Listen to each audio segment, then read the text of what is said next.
We're going to show you how to copy an ID card on the HP LaserJet M236sdw printer. So this is the ID card that we want to copy, and we'll place it onto the flatbed scanner. So there's an instruction over here on how to do an ID card copy. We'll place it here. So next, on the control panel, we'll tap down to wake up the control panel.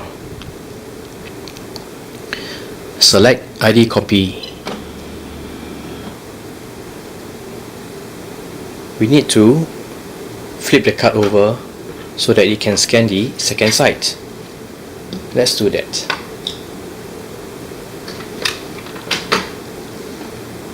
Once that is done, press the down arrow key.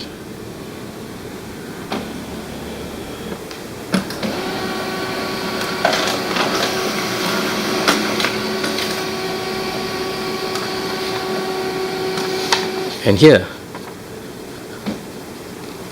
this is the copy of the ID card that was just copied using the HP LaserJet MFP M236sdw printer.